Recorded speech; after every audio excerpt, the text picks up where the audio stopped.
yeah, like just focus on what like your civilization is good at. There's no need to try to win the game early or try to do too many things at once. Focus on the things that will win you the game only.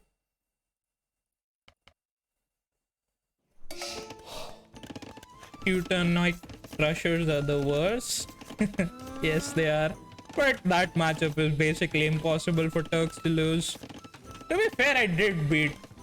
Who did I beat in that matchup? I did go super YOLO clownish though. Like towers into fast stem. That's one way of beating. Tower, like a Teuton. Not a Teuton, not a Capture Age. I don't use Capture Age, man. You should know that by now. This stream is no Capture Age zone. I don't like it. Personally, there is nothing wrong with it. I don't mind watching it, but if I have the power, I like looking at just the basic game. Britain versus Bulgarians on Atacama, and we are starting with a double archery range for Classic Pro. Yasin is playing stables. There comes the scouts. A couple of spearmen are being added, pushing away the scouts. The first spear and 2 archers are moving out to the berries.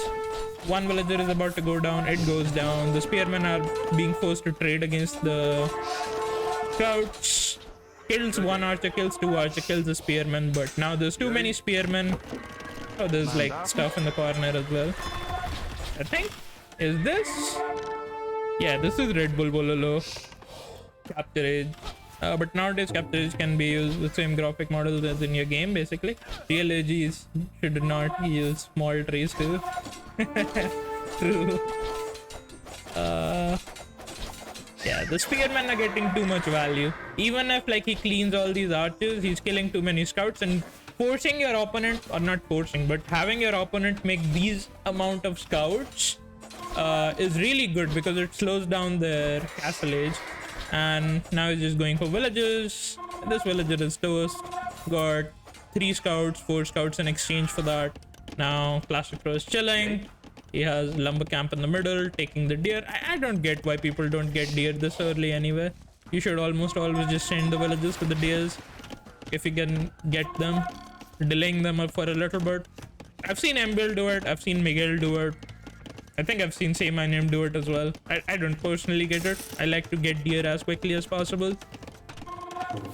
Taking them later on can be a little bit troublesome because the opponent's units can start killing the deers, and well, taking deers kind of further away from your town center later in the game when your opponent has army is also pretty dangerous. So yeah, I don't get it. I think you should almost always just take the deers early. Okay, so the problem for Classic Pro is starting to show. The mobility of the scouts is starting to become an issue. He has to spread spearmen into all of his economy. This wood line should be replaced over this side, using a house to wall off this area. Sending villagers. Okay, this can be really dangerous because if the spearmen were in the correct position, it just hurts Classic Pro a lot.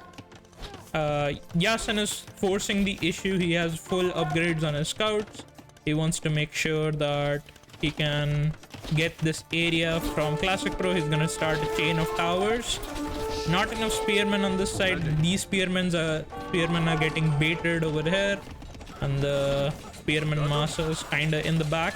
But the archers are bunching up, trying to get rid of the scouts. I think Yasin is getting decent value because the spearmen are out of position. Most of the archers are kind of going down, but in the end the tower goes down. There's a couple of villagers being used as military. Since it's near Classic Pro's base, Classic Pro is really comfortable reinforcing this position. Pushes the tower away, kills the tower, pushes the villagers away. The scouts are also being forced to go back. There's enough spearmen and archers to hold the position. Yasin was banking on Classic Pro to be up and not having enough resources because he has invested that into going up to Castle Age and him making a breakthrough. But Classic Pro decided to not click up. He was chilling with his units in Feudal Age and made enough army to defend the position rather than clicking up to the Castle Age. Here comes the market. We'll start balancing his economy. Constant archer production. Has 11 archers with 7 spearmen. A couple of spearmen in the back as well. 3 spearmen against any amount of scouts is just painful for the scout player. You don't really want to first tower 2 forward, maybe tower into another.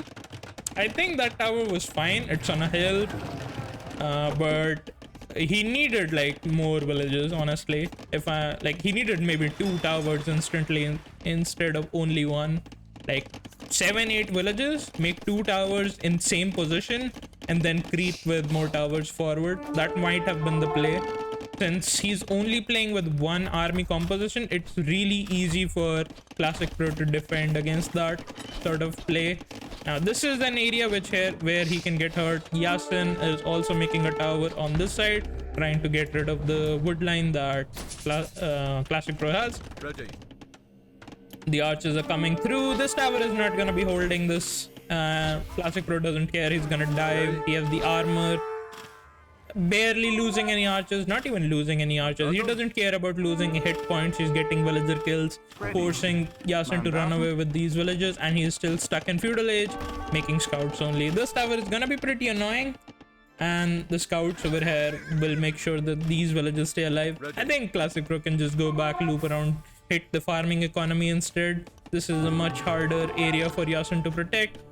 Rather than that, he's choosing to kind of sit around over here. I'm not sure I agree with that. Now he's going back once he realizes that this tower will protect the villagers and the scouts will protect the tower. Okay, moving on. Couple of fishes for Classic Pro, and I think this game is basically gonna be over once Classic Pro reaches Castle Age, and he reaches Castle Age and the game gets over. Yeah, should get fletching, cheaper for Bulgarians. Yeah, of course, for towers you should always get it. Hey Soxy, what's up, man?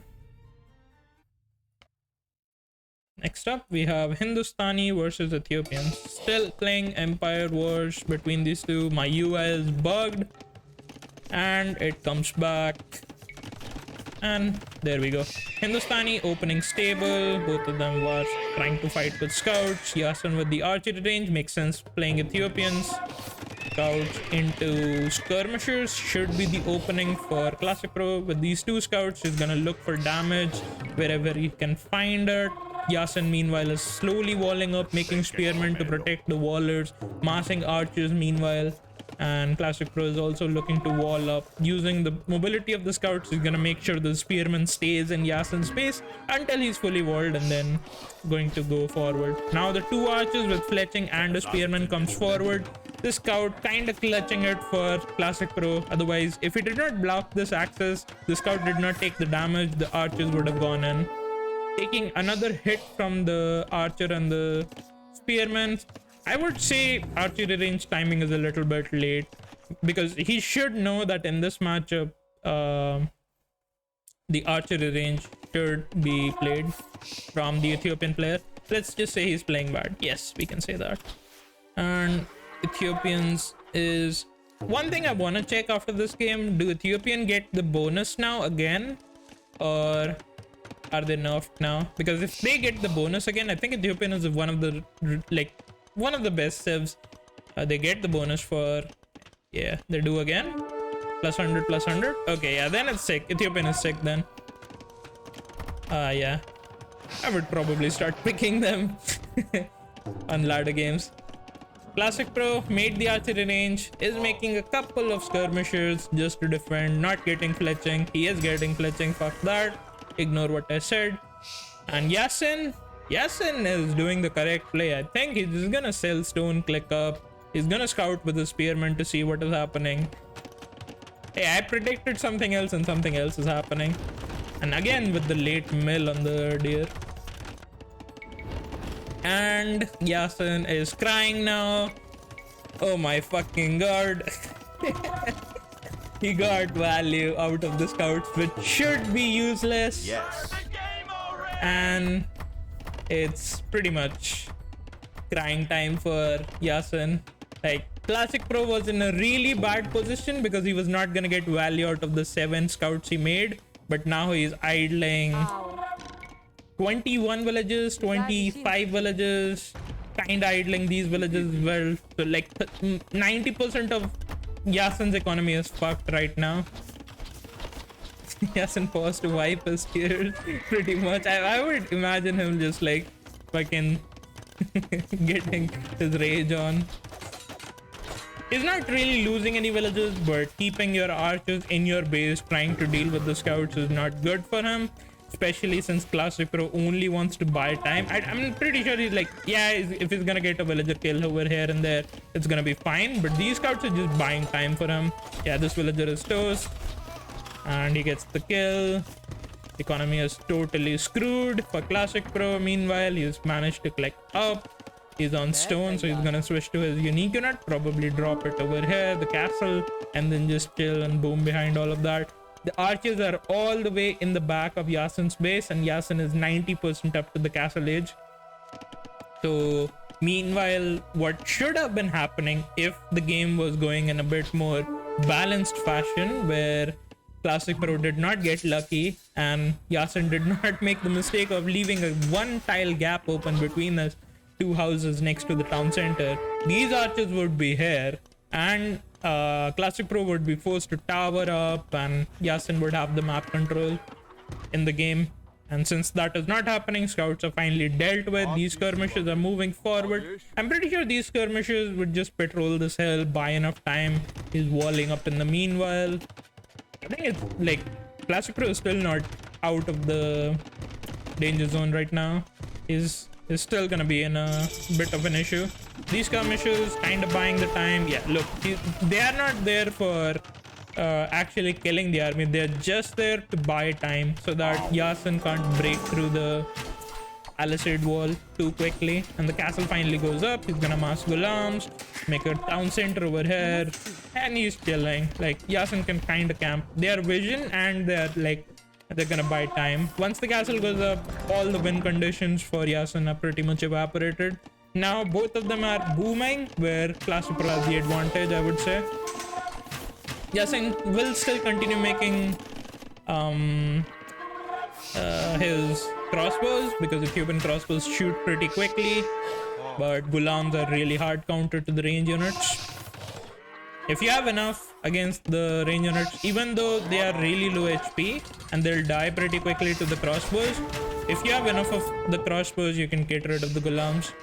3 town center for Classic Pro. He's just gonna try to go Imperial. And the only win condition that is left, okay, he's going show tails. The problem with show tails is they are expensive. No, like, show tails are not even that good against gulams because they're kind of even. They trade evenly. I mean, show tails should win, but show tail delays the economy. Look, you can't outmass the gulams because gulams are very expensive. And comparing it to show tail are 45 HP, 16 attack. Gulams are 8 attack but have 55 HP. The extra HP will start mattering more. And if you compare it to the amount of resources it takes, it's 50-30. And gulams are dirt cheap. 30-45. Like, the cheaper the unit is in terms of food in the early castle age, the better it is for you. And behind this, Classic Pro is switching to cavalry archers. I would say cavalry archers is a little bit overkill. I personally would have just gone Imperial, but he wants to play it safe because look at the amount of food he has. If he did not take switch into cavalry archers, yes, he loses the map control, but he's Imperial faster and he can just maintain map control with gulams only. That's the one deviation in terms of strategy I would do compared to Classic Pro. But cavalry archers long term is the really good composition versus the Ethiopian. Yasin, 3 town centers, adding a 4th one. He lost a CA for a villager. Not sure how worth that is.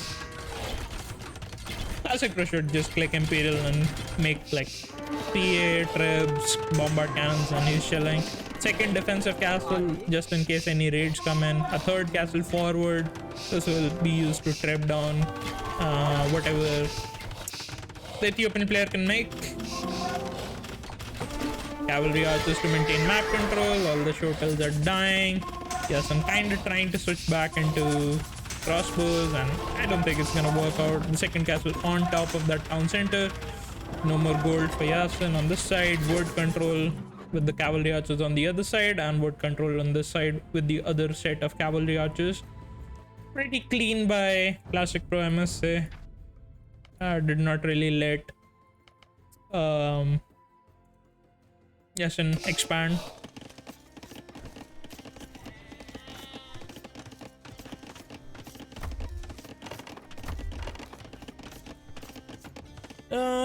Slavs versus Poles. Let's see. MBL with the range, and then a sable, 2 archers, and then the skirmisher. Archers going straight for the villager. He's gonna get it. Is he gonna get it? He got it. There should be archers coming towards him as well. Not really. The archers have been pulled back.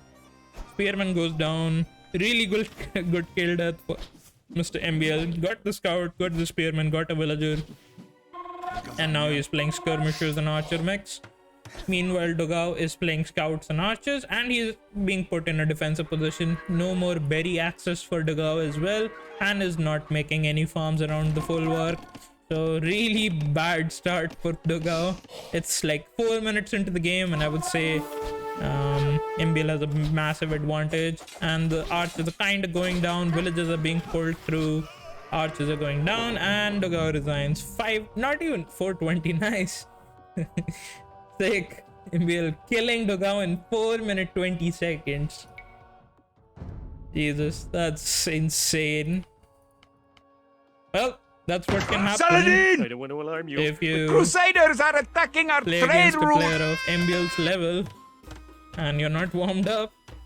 Dogao is really good as well, but MBL is in a different league, I must say. MBL playing Turks against Sebastian playing Bohemians. And let's skip the Dark Age. They're both just gonna push deer, get a couple of sheeps. Going for this wood line. Probably should have gone for this one or this one. This one has a fucking pond in it, so I guess this one is the closest, or is it? It's the same distance as this wood line, so I don't see the reason to go for that one, but I'm nitpicking at this point. Scouting his opponent. Pushed 1 deer, 5 on wood, 4 on berries. If this was Red Bull, Dogao had migraines, so I wanted to delay, but they couldn't. I guess. Sebastian with a drush, not really getting any value. MBL meanwhile with scout rush. Scouts is diving through the town center looking for damage. Sebastian has spearmen in position. And MBL is going full scouts. I'm not sure how much I agree with this, because Bohemian is one of the civilizations you can't do full scouts against. If they have like 1 or 2 spearmen, your scouts get shredded. So this might be a really risky play for MBL. He needs a tower here or something. This archer will deny this wood line. And there's the archery range. So MBL realizing that he can't really only survive with scouts. The militia have been pulled back combined with the spearmen, so the militias will provide more protection to this army composition. Even with 7 scouts, I don't think MBL can dive this. Even if it's Turks. Turks only get the range armor. They don't get the melee armor.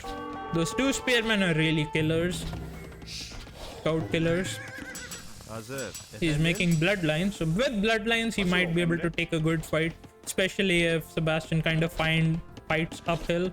Yeah, should send the archer. MBL just waiting for either the reinforcements or trying to pick off Sebastian trying to run away and combine with the rest of his army. MBL realizes he can't fight in this position, runs into 1 spearman, 2 spearmen, 3 spearmen. He can't fight this Sebastian if he pulls his army all the way back. Archers are being saved, loses 2 spearmen, but in exchange for 2 scouts. That's really worth it for Sebastian. I would say Sebastian has a small lead. He's even getting armor for his spearmen, which is pretty good. I'm pretty sure that is not needed, especially since MBL is not going full scouts, but I guess Sebastian thinks MBL is going full scouts. MBL with 1 range, adding a second one, mixing in archers and skirmishers. I would sit behind this wood line, and just use the archers to deny wood access to MBL. There is no reason to overextend with his army. Scouts are over there trying to pick off the reinforcements. These are 3 spearmen with the armor. I don't think MBL can jump on it. MBL is trying to jump on it, takes a few hits, and it won't really work out. Only has 3 archers with 1 skirmisher.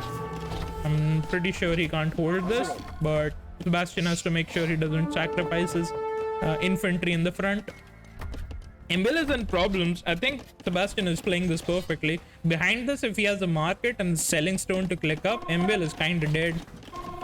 I think the damage is done. You just go back to your base, wait for Castle Age, and you win the game. Because MBL is really heavily committed into Feudal Age. Especially if you were paying attention to the upgrades, you would see bloodlines, which means he has spent more food than you in this Feudal Age. He's committing harder for Feudal Age. The big issue is staying around over here. He is getting the value, he's getting the damage, denying the wood line, but 12 villages which are being idled.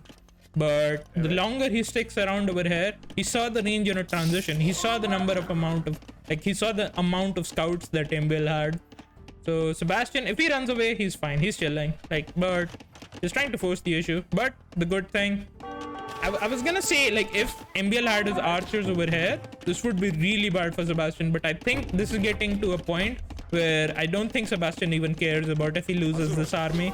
I think if he loses this army, I would actually not care. The damage is worth it. He's still denied the word. He's still forcing the scouts to stay at the base. He's pulling the skirmishers and archers all the way back. And Sebastian should just rotate. He's going all the way back from the left side and has his army on the top from the other side. So yes, this army is gonna get killed, but this army on this side, if the archers will die, the villagers will start dying as well. The spearmen should be pulled against the skirmisher. Scouts are kind of dying to the spearmen. The archers should run all the way to the top, combine with this army. He's letting the militia die, which is a really good option. Sebastian is owning MBL. This is a really good position for him. MBL is still kind of stuck in Feudal Age. I don't think MBL can even get rid of this army.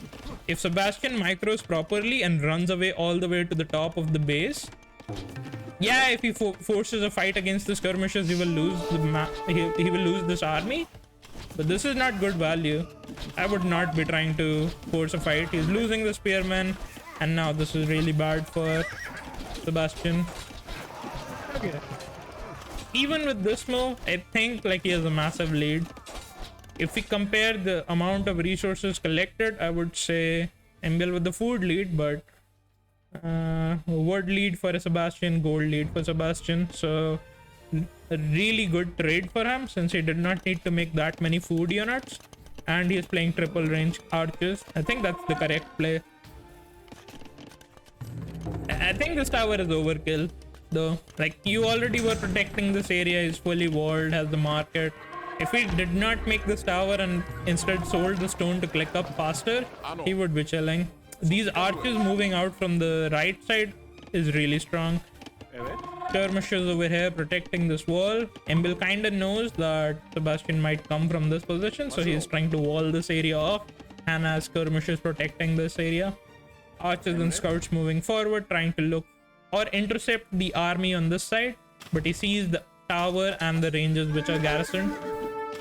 Sebastian is getting caught against the skirmishers on this side. MBL, actually, I don't think he even wants to. Yeah, he's just gonna try to trade against the archers before they turn into crossbows. Sebastian is forcing a fight. Of course, he's uphill and he's fighting against. He's gonna get his upgrade, so even skirmishers will die. MBL just has to buy time. Sebastian should be getting ballistics and chemistry. He got a monastery up. Not sure what that's about. Monastery is not cheap for Bohemians anymore, so forcing a monastery this up like this fast is a little bit suspect. Okay, this army is gonna get caught and getting cleaned up. MBL is pulling ahead because Sebastian keeps throwing away his army. He needs the numbers. Does MBL realize that Sebastian is on 3 ranges? Yes, he does realize that. He has a couple of archers being used as kind of outposts, The crossbow botkin technology is kicking in. Ballistic for Sebastian. There's like a small lead for Sebastian, but if he keeps losing his army, he's gonna lose it. Light cav with the armor, getting pretty good value. And he's losing the army again. Yep, he lost so much army for no reason. He's forcing fights because he feels like he was behind. I think if he did not lose his second batch and third batch, he would just be in a very comfortable position. But now MBL with the crossbow light cav has a really good map control, and using the light cav as tanks and crossbows as the crossbow killer. It's gonna be fine. Double range, double stable, light cav crossbow, maintain map control with the economy. Sebastian was also on 2 town centers. MBL is on 4 town centers now. Light cav's counter attack. He's fine diving the town centers. With the chemistry, it kind of equalizes. Chemistry being really annoying for most of the civilization's cavalry to deal with. Bohemian gets access to cavalry in Castle Age. This castle secures the middle of the map. Light cav getting really good value. In lower numbers, light cav will just destroy crossbows. MBL switching into cavalry archers instead of sticking with crossbow. Makes sense. Turks have really good cavalry archers. He's gonna get the unique tech upgrade and we'll start maintaining map control. But the problem and the biggest downside of that play is it gives Sebastian the map control with the crossbows. Crossbows, if they have numbers on cavalry archers will just die. So right now Sebastian is getting the play with the 2 castles. This area has been abandoned. MBL is massing cavalry archers, playing with light cav, trying to pick up the reinforcements. Yeah, this has been the issue the entire game, where he's losing too many units.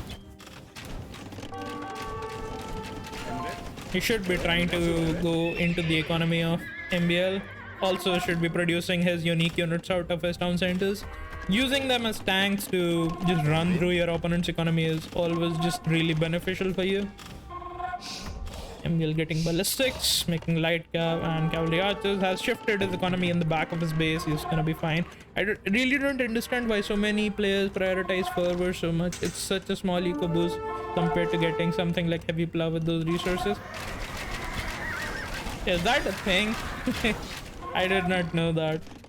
I would think that's such a bad use of your resources, but I guess the players who don't play arena prioritize them for some reason.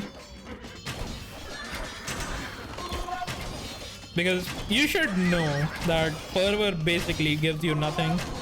Even sanctity should really give you nothing for your villages. Maybe that's the reason he got the monastery up that quickly. It really doesn't act as a economy bonus. It's good against raids, but if you're the one who's applying pressure, you don't need to protect your economy. Hussars will just murder everything now. He's getting artillery. Artillery will make sure the bombard cans stay out of the range of any unit Sebastian can make. And Sebastian, yeah, he has the village elite, but he's not Imperial. He should have clicked up, man. You should almost never be overboomed as the archer player. The maximum amount, I must say, is like 80 villages, 70 villages. After that, you should heavily prioritize going Imperial instead of sticking around in Castle Age. Unless you're transitioning into a different unit. Since he was playing crossbow for this long, it kind of makes sense, but it doesn't at the same time. This castle will protect this gold. Only access to this gold remaining. He's making barracks against the hussars, but the time window for Sebastian is closing, because once the hussar CA bombard cannon composition comes into the play, I don't think his composition will work that well for him against MBLs. It's pretty close though. There's a massive population lead for him. MBL is slowly recovering, rebooming, getting to his Imperial composition. Sebastian with full economy getting to his 200 population, but the big difference is he's out tech right now. He's gonna lose the position for his gold, which he really desperately needs. I'm not sure he has any other gold access once he loses this area. Yeah, he's looking for more gold on the side of the map. Does he have access to any extra gold? He has all the way in the back of his base. Does he know it? No, he does not. It's gonna hurt him. He doesn't have the resources for Arbalest at the moment as well. He needs to cancel his pikemen. Bombard cannons are seeing the crossbows. One good hit and all this army is dead. 4 crossbows are dead. Hussars in small numbers. Just being annoying in the economy. Finally finds the gold that he needs. Yeah, but like you're spending 175 wood on making a monastery and then spending like 125 gold on plus 150 gold on getting those economy techs. You would rather just make a market and buy those resources, and that will give you better value for your economy than researching those technologies for your economy specifically. Yeah, the game is over. I think MBL just will slowly take hold of this gold, extra resources on this side of the map, raid with hussars, upgrade his cavalry archers fully, and win every fight he fights. Makes sense on arena since you will do that for relic. Yeah, in arena, like you're gonna get the relics anyway. If you're floating gold, which is pretty easy with Bohemians, you get both the gold upgrades for free, so I would not blame you getting it. But in Arabia, it's a bit overkill. I would rather you just focus on the other things instead. Already is a couple of crossbows being used as raiding units in the back. Okay. MBL with the bombard tower creep happening. Yeah, the bombard towers will provide enough protection for your siege, and then you can use the rest of your army to support the push that is happening. Yeah, these towers are unkillable now. He's getting his own cannons, but Hoofnice, even with the siege engineers, are kinda inferior to the Turk bombard cannons. I mean, I'm not gonna say they're inferior, but with the range and the tower, you can actually snipe those Hoofnice. Yeah, no map control for Mr. Sebastian, no gold control for him. Meanwhile, MBL has both of the above. He's trying to take gold over here, but these towers will make sure that all these villages die. You can never push into these bombard cannons or towers.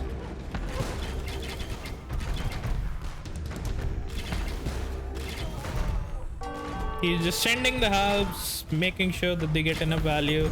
I think you should just run away, not even stick around. He's kind of able to push up the hill, but he's sacrificing all the halves in exchange. Might get a cannon, maybe. Nah, he doesn't even get a single cannon, but he's getting rid of some of the cavalry archers and kinda is able to push the towers with the cannons. But the cavalry archers are rotating and he's gonna snipe the cannon. There's a castle being dropped on this monastery and not really denying any resources, but he wants to force a reaction on this side, I'm guessing.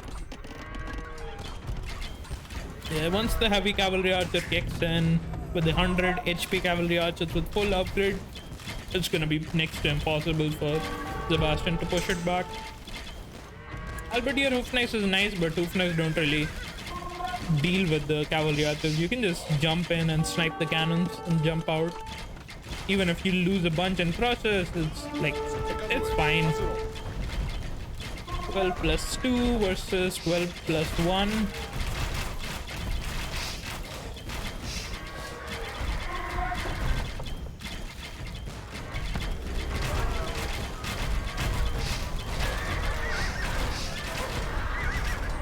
Already is still getting value though. If you have enough and you push up one at a time, it's gonna be fine. trap over here, not gonna get any value. Yeah, like Emil is just taking it slow. He doesn't need to rush to finish the game. It's pretty much over. He's just playing on his win condition. Gold star wing Sebastian, and then he's gonna eventually just raid him down with the cavalry archer hussars. Once the gold runs out, the protection for the hoof knight stops happening. Sebastian all the way down to 130 population. Can't really recover from that. Cavalry archers in the back raiding the farmers.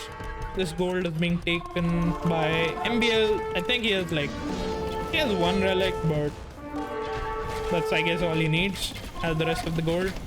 These cavalry archers in the back getting rid of everything. Sebastian also has one relic, so one relic for each, but it came down to not having access to that third gold and MBL killing him all over the map with the bombard towers and cannons. Yes.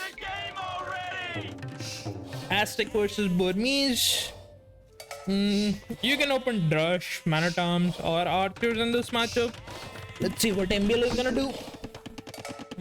As the Burmese player, you would want to go for Man-at-Arms. It does really well against Aztec player opening Man-at-Arms, and you get +1 attack, plus you get the wood upgrade. So Burmese is one of the civilization which is really suited to go for Man-at-Arms. As the Aztec player, 1080 Ti can't handle fast replay for D. Yeah, I guess it can't. I need to get I've been always wanting a better graphics card, but yeah. Here comes the Man-at-Arms. Okay, so the thing that MBL is doing is he's going Man-at-Arms of his own, but instead of fighting your opponent's Man-at-Arms, he's just gonna ignore that and send the...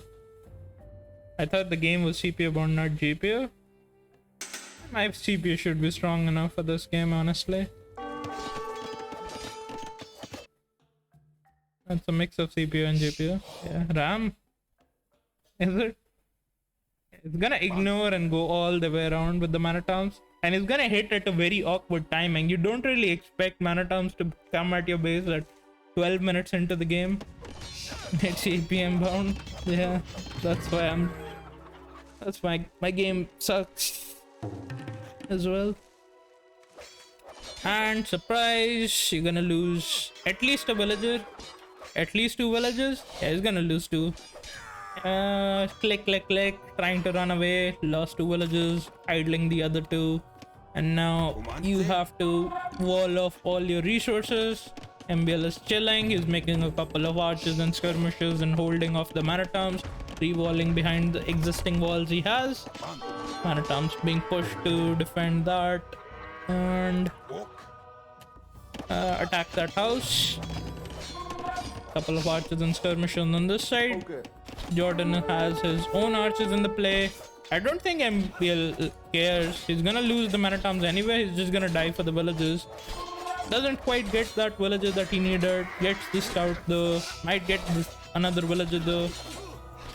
Doesn't get it. Idling so many wells, forcing the archers to stay at home and defend instead of attack this area. He lost his Man-at-Arms as well in the process. This is really good for MBL. MBL is Aztec, so he's collecting more resources. He's like, his villagers are more efficient at collecting the resources. Jordan has been out of shape recently. I guess he's just relaxing on the ladder, right? He's not try-harding. These are ladder games. This is not a tournament set or anything. But yeah, I mean, he just won a ticket to the one of the biggest events of the year. Like, he's chilling, he's relaxing right now, not really practicing. So it's fine. You can practice later on when the tournament is getting near. The standard D graphics is fine. I think high graphic pack feels wasted on 1080p unless you have 2K monitor. Looks like a classic game where you blame the civs afterwards. No, this was just MBL doing MBL things. This had nothing to do with the civilizations. But I can imagine civ being a factor later on in the game. Great stream, smiley face. Falling up. Thanks for the bits, man. 500 bits. Great stream. Thanks. Really appreciate it. Both of them are trading away the archers and skirmishes. I would say MBL is even winning this fight since they are fighting near MBL's base. This is not good for Jordan. So in my opinion, the only win condition that is left for Jordan is going on stone, going for Arambai, and just Arambai Mangonel 1 TC all in. Maybe he can do the knight play, but it dies really hard to the crossbow eagle play that MBL can do. MBL should just make a market and sell everything to go up to the next stage. Jordan is making more skirmishes than MBL and is also dropping the second range. Makes one more mana town to push away the eagle, so that basically means he's gonna be stuck in feudal age forever, since he's investing even more food into, like, all the units that Jordan is making costs food. Meanwhile, MBL just chilling with the second range. Do you need a second range? Do you need to do this? Would you not rather make a tower and chill? I guess that's fine as well. He's gonna invest a little bit more resources into his army to push away Jordan. Jordan sitting behind the wood line, attacking. GM Septic, thanks for the tier 1. Welcome to the channel. Appreciate the sub. One tower means you can't make 2 town centers, but it doesn't matter. Thank God it's not just another one range play. Yeah, I guess. MBL investing into armor and what? Like, he's let me think about the thought process of MBL for one second. So he sees Jordan investing into a bunch of feudal units. Feudal units. He sees mana towns, he sees skirmishers, and he sees the armor. So he doesn't want to lose the map control. He already got the advantage in the early game, so instead of going up to the next stage, he's gonna focus on getting the map control back by investing into more army. But the downside of this play is, if Jordan is able to defend and hold the position and goes up to the castle age, his advantage is kind of wasted, because when you're fighting in feudal age, if you take a bad fight after you have an advantage in the early game, you're kind of throwing away that advantage. But if he wins this fight, he's just gonna extend his advantage. This is not the safer play. This is like the more risky play, in my opinion. Or it's like a very safe play which has its own risks. Staying in feudal age longer. So now he's adding another barracks. He wants to switch from playing with the heavy feudal army into a castle army. Did he scout the second range? I don't think, or do you mean Jordan or MBL? I don't think MBL knows about the second range, but with the amount of production, he has to assume that the second range. You made no sense? Okay, let me explain what I actually meant. Maybe I'm like talking about too many things. So the mana towns came in, he killed 2 villages. MBL has an advantage. Less risky by playing more safe. Okay, yeah, I know I was all over the place, but let me explain it now. He got an advantage. So the next step is playing it safe, going up to the castle age, defend and go up to the castle age. That should be the standard play that most of the players are gonna do. But what MBL did in this position, which is what I was questioning, is he's gonna make more army and take a fight instead of going up to the next stage, where he has a technology advantage. And he can do that because he killed more villagers than his opponent. He did not lose a single villager, and he killed 2 villagers and caused a bunch of idle time. That's why it's safer to just go up to the next age where you have a technology lead and your opponent can't do the same because he's behind in villages. But if you fight a feud in feudal age, wouldn't you say it's a matter of playstyle? Yes, it is. I'm not saying it's the bad decision. I'm saying what standard and what MBL did different than standard, which is what I'm questioning. Maybe I'll use this in my playstyle. Maybe I'll make this decision myself. I'm just talking through the thought process that MBL did in this game, where instead of going up to the next stage, he stayed in feudal age. He even made more army to maintain the map control by making more army, which is something you don't see that often now. You see like a small advantage in going up to the castle age, just rushing to the castle age. It has a massive advantage because you outtake the guy very quickly. But the downside to that is you have to defend a position in your own base. Which is easy, honestly. If you're the one who's playing defensive with range units, You make a couple of skirmishes, make a tower, and you're chilling. And then you have a tech lead, which you can use in a better way. So the second part, which I'm talking about, why that is risky is if you force a fight and lose a fight, you threw away all that advantage, which you could have just used. So Jordan can come back in the game, even with losing the 2 villages, even with the idle time. If both of them are fighting heavily in feudal, and he wins the fight. MBL is just scared of 1 TC by Siege Workshop. True, yes, he is scared of that, but he saw the amount of like the play over there. Okay, I'll go back in the game so that I can explain that situation a little bit better, because this is like one thing I really I'm conflicted about in what should be done in that situation. We're just gonna go all the way back. I'm gonna keep repeating that. I don't have a replay function. Well, I should use capture H for that, but fuck that. I'm just gonna go all the way back. If he was going deeper into feudal investment, it is worse. Yes, feudal investment is actually bad when you're ahead, because you can throw games. If Jordan goes up to the castle age faster than you, you are kind of screwed because you're heavily committed into feudal age and you don't get damage with those feudal units. You're putting yourself behind in a position you were already ahead in.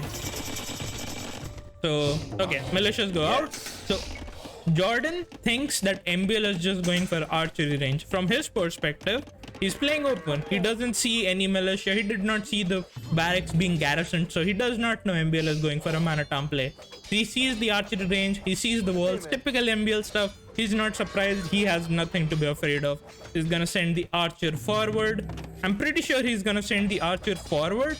And once he sees that the Manatams are here, he starts losing villages. That's when the archers will go back. This archer should not be garrisoned. It should just go straight forward. Nope, it's not going straight forward because he should be trying to kill the repair villagers. He was just massing instead. Here comes the Manatams. You're gonna lose a villager. You're gonna lose a second villager. He's so panicked that he's not ejecting this archer because he's trying to micro away the villages. Now he realizes what is happening. Manatams are in his base. He's surprised. MBL is a mastermind, delaying his Manatams, attacking on the berries with a surprise. Jordan is pretty fucked. Archers go over here. He's not walling this wood line. Again, it's really risky not walling this wood line. Like, I am like not confident at all fighting 4 Manatowns with just villages. I won't do this. MBL is winning. MBL is crushing Jordan right now. He's like fighting with villagers. He's pulling away weak villagers. If we check this, he's 2 villages down, forcing so much idle time. Yes, the army is dying, but his army is also dying. And if we compare resources, MBL is ahead. He's Aztec, so he has more resources collected. Plus, he killed more villages. Jordan is back on berries, so he's chilling. And now he has 6 onward. Only 1 range. Fletching and skirmishes in play. Okay. What MBL... If I'm in MBL's position, I'm just thinking about going up to the castle age. Just make archers, defend your position, go up to the castle age. You don't have to... what do you call it? Stay in feudal age. If you force more investment, you delay the castle age, plus have more numbers. Yes, that's fine. Having more numbers is fine. But if you're out tech, having numbers means jack shit. Because if Jordan just plays crossbows, you're kind of screwed. Like crossbow ballistics, what are you supposed to do with skirmishes archers in feudal age? You're not gonna be up for next 2 minutes. So he sees the archers. That's why. It seems to me the chance of doing damage with feudal army is harder with feudal armies. Yeah, once it gets to mid game, not in cast. Once it gets to mid game, the early stage, the scouts, the archers, the Manatams, the early game before the walls come up, before the opponent has army, that's when it like actually is decent for him. MBL is just diving the army. He's getting rid of this army. So now Jordan has to double down on his feudal play, because he lost 2 fights already, where both fights he lost. MBL is clearly winning. He has invested less resources into getting more value. He's gonna make archers. He's gonna make eagles. He's chilling. What he sees from Jordan is he has armor. MBL does not have armor, and he's making more skirmishers. So this is the point where I'm thinking, yes, Jordan is investing more into feudal because he's forcing the issue. He wants to do damage. He's super far behind. He has to force damage to win the game. From Engel's position, if he just defends, out-techs the opponent, because he can easily out-tech his opponent, because his map is so defensive. Gold is over here, he has production buildings, he just camps with his army on the hill, and he's chilling. Yes, his wood line is gonna get ranged, but I think it's fine. You're gonna be up to the castle age at that point of the game. And if you play crossbow, there is not much Jordan can do. You see the amount of skirmishers from Jordan. He's sitting behind your wood line. From Emil's position, so this is what like I was questioning. He's investing into scale mail armor and making even more skirmishers. What I personally would have liked him to do is like just put these villages on this wood line, put these villages over there, make like a lumber camp in the back. I'm just biased towards feudal play, but that was good old days. Yes, it's fun, but it's not the most what do you call it? It doesn't give you the results. If somebody does the standard play, you'll just get crushed. There is no other way around that. So this is the investment I'm talking about. Investing 200 food extra, making more skirmishes rather than just trying to click up to the castle age. Because these skirmishes and archers are not really getting any value. It's like really not, he's not getting zero, like he's getting zero value out of these units. Yeah, he's idling, but he can just make his lumber camp on this side of the map. He's just investing into more eagles, more skirmishes, even getting the attack upgrade. And this is... So, like, why is this good for Jordan? Is what I was saying.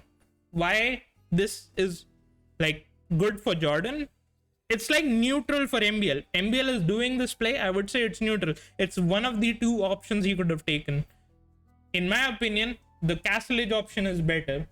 MBL is deciding for the safer play, which is good for Jordan. That's what I wanted to say. This play is good for Jordan, what MBL is doing. Even though his army is getting pushed back, what this means is MBL is not up to the castle age. Both of them are fighting in feudal age. And if Jordan wins this fight, the advantage that MBL got in the early game evaporates. Because he's forcing a fight in feudal age. Both of them are investing more army, and the one who's investing more army in feudal age will win the fight and then get the map control. In later stages of the feudal age, when both the players are making army, that's when the map control is more important. Because going to the castle age, if you have more map control, you will just surround your opponent's base and do damage with your existing feudal army, since you killed your opponent's feudal army. So this is what I meant when I said this is good for Jordan. Of course, under the condition of MBL losing the fight. If MBL wins this fight, this just stays basically the same. No, it's not that. Like, yeah, sure, he's making more feudal army because he wants to secure his position. Like, I understand the thought process. Like, I even agree with it. I'm seeing it's getting result because it's like he's actually able to like really maintain map control in front of his base and push Jordan all the way back. Like these are good fights for him. MBL is winning these fights, but it is riskier for him because look at the castle age uptime and the difference in that. Yep, skirmishers getting value, archers on the around, and Jordan will just resign in this position. There's like no coming back from this. He's not resigning just yet, but he will resign in a sec. Both of them are up. Yeah. Yeah, so this play worked out, but the standard play is to... Because even I think Jordan was not expecting that. He went for the feudal aggression because he needed to do damage. MBL stayed in feudal a little bit longer to defend that aggression, and both of them arrived to the castle age at the same time. What in the... I think Jordan should just get good. No, I'm not talking about like if somebody played bad or good or whatever. It's just the play at that level in that particular situation.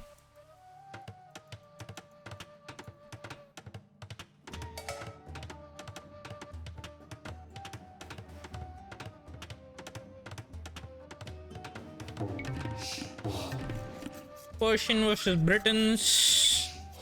I would say Britons has a small advantage. But Persian is like, honestly, this is a 50-50 matchup. Maybe like 55-45 for Britons. I personally prefer Britons over Persians, but I can see the argument for playing both. I would assume MBL plays different in Jordan as well. But yeah, he was walled as well. That's why I was assuming the other player rather than the same one that we saw. Drush for MBL. Drush for Babaram.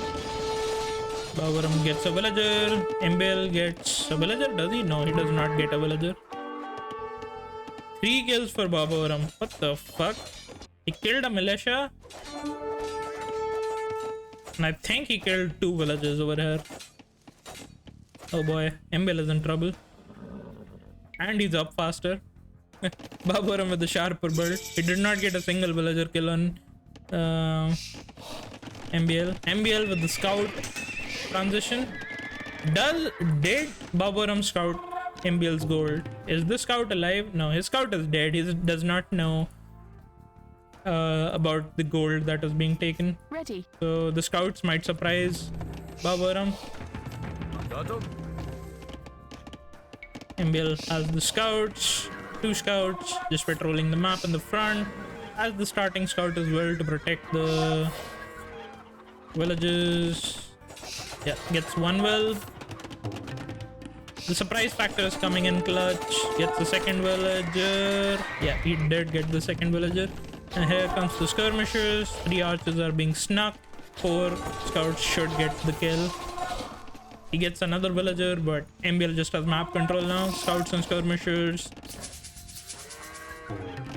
Babaram making his own skirmishers. I'm not sure I 100% understand that play, especially against your opponent's scouts. I'm like not sold on that. Could just like wall this. Just making so many spearmen and skirmishers. Do you really want to do this? Like, people have been playing very heavily into feudal food armies now. MBL with the bloodline and skirmisher play. Our tower here shuts everything down.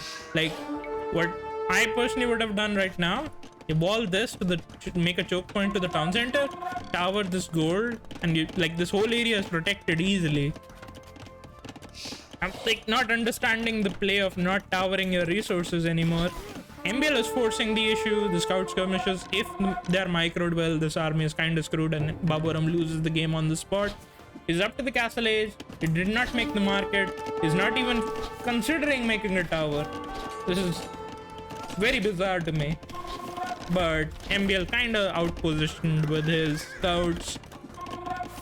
Babaram very confident that he's gonna hold the hill without the tower.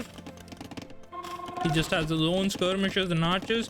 MBL is looking for the opportunity to dive this army. He's gonna get rid of the archers with the skirmishers. He's gonna get rid of the spearmen with the skirmishers. And after that, he's just gonna jump the rest of the army. Yeah, this is just really good for MBL. He's forcing the fight. Most of the archers are going down before the upgrades kick in. He's gonna bait the spearmen out. Still no tower. This fight would not be happening if there was a tower, because tower zones this area off away from the opponent's army. Yeah, like it protects the hill. It makes sure that you're not forced to make your own skirmishers and protect this hill. If he has his own like tower, walls like he doesn't even need to wall this area off. Of course, he should have. In hindsight, you just wall this area off. You wall this area to make a choke point. You only have to protect this wood line, which MBL can kind of dive. He has his own, a lot of his own skirmishes, but do you really want to make skirmishes against Persians in this matchup? And he's dead in my opinion. Yeah, once the archer goes down, the scouts will kill the rest of the skirmishers. MBL is chilling, like he has so many feudal resources. He's 41 villages without even clicking up. 20 farms, 8 on gold. Bunch of one word, and he's still winning the fight even though Babaram's up to the next stage. Babaram has Bodkin skirmishers and he's getting elite skirmishers against Persians. What the fuck? Okay, it's not a range unit war. You saw the upgrades on the scouts, you saw bloodlines. Why is he defending skirmishers with his own skirmishers? Why not make like a stable? Like Britons is the civilization which counters elite skirmishers by making more crossbows. If you've seen enough Briton play, like you have seen people just double down on like crossbows to kill the skirmishers. You don't even need to make your own cavalry. Of course you can make your own cavalry, but the better play against the skirmishers is always just making crossbows and mangonels. Crossbows kills everything else that can snipe your siege, and skirmishers will just die to, well, the mangonel. MBL kind of making even more skirmishers to protect his base. Not even planning to wall off the more exposed areas. He knows it's gonna be a while before Babaram is up to the next stage, or like has enough army to attack him. Babaram, to compensate for the damage he's like gotten, is gonna make 3 town centers immediately. So the sorry for that. Game is transposing into the mid game where both of the players have skirmishers. He's just gonna use the skirmishers to buy time in the middle of the map. I'm really confused about the elite skirmisher play. I mean, I guess he had enough. He wanted to click the upgrade since he had the resources for it, but it's definitely not the unit you want to be making in this matchup. Like, when was the last time you saw Britain playing elite skirmishers against a cavalry civilization? I don't think I've ever seen that. Well, maybe I've seen it, but not at high levels. Yes. So Babaram doing some crazy shit. I don't think he knows about the town centers over here, but this villager over here is there for a siege workshop. Yeah, he saw the opponent's skirmishers. Against the skirmishers, you need just your own siege, and you're chilling. The knights and the siege play should be able to do a really good job. So Babaram is on a timer. If he can hold for next 2 or 3 minutes, he's actually fine. Even with the rough early game that he had, he has a village lead, and he's switching into crossbow monks, which exactly counters what MBL is doing. But MBL is mixing in a couple of skirmishers. In my experience, if you play perfectly with 0 mistakes, you can win every game. I'm 1300 into part chart and all. True. You can win if you don't make any mistakes. I don't think I've ever heard such wise words from anyone. That's like the best way, right? Like, if you play correctly, you'll win. If you don't make mistakes, you'll win. Why did I not think about that? Hanzo. True. I can make no mistakes at playing Vard.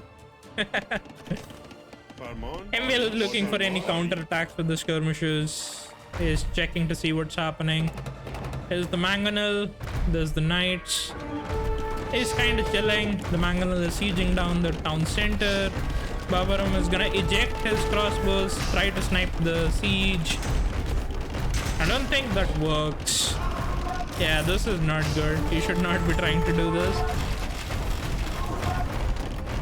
He needed his own siege to push this back, but it's way too late. There's skirmishers, knights, and mangonels.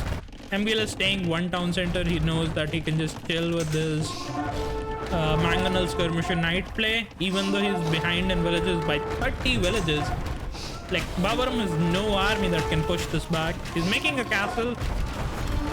Maybe the castle play will save his ass, but he just resigns. There's a 20 villager difference. Babaram is actually in a population lead, but the amount of pressure he's putting on is pretty huge, and he doesn't really have a safe wood line. He was only relying on this wood line in the front, and he doesn't have enough wood to produce units. In the next minute, MBL will start booming, catching up in economy, and will kill everything. Yeah, the resign makes sense because the skirmishers maintain map control on this hill. This wood line is gonna get picked apart. This castle doesn't really protect anything other than this town center. Where is the siege, bro? Exactly. He should just make his own defensive siege. The castle age play in crossbow war is always just crossbow mangonel when you're playing Britons. Okay, we have a Viper against MBL game. Viper with the Saracens, MBL with Slavs. Yeah, going on stone is fine, but well, in a situation where you're making elite skirmishes against Persian. You're just losing on tempo. You don't really have enough momentum for you in the game. The onward for Viper. Saladin! I don't want to alarm you, but Crusaders are attacking our trade route! It can be straight archers, it can be scouts. You'll never know until he's up. Going up with 23 population. What the fuck? Did he get lamed? I don't think he got lamed. This is so late. Did MBL lame him? I did not check that. I don't think he did. MBL going for scouts. Distracted by chat? Yeah, I guess it makes sense. Because this uptime is ancient. Like, look at the amount of resources he has now. I mean, it's gonna be fine as long as he defends his base against the scouts. But does he even know that the scouts are coming? So far, he scouted that MBL is not in gold. So he should know that the scouts are coming. He's gonna make his own stable. Making a spearman immediately. So yeah, that basically means he knows, he's aware of that.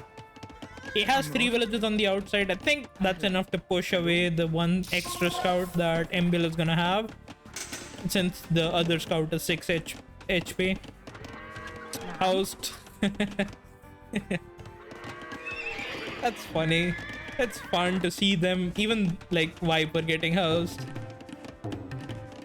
I get housed so many times. Some say Viper's hair receded the middle of his head by this time. What the fuck? What the? What? Who has that emote? That's pretty cool. Andre, yeah, that's a cool emote. MBL? No, that's Andres.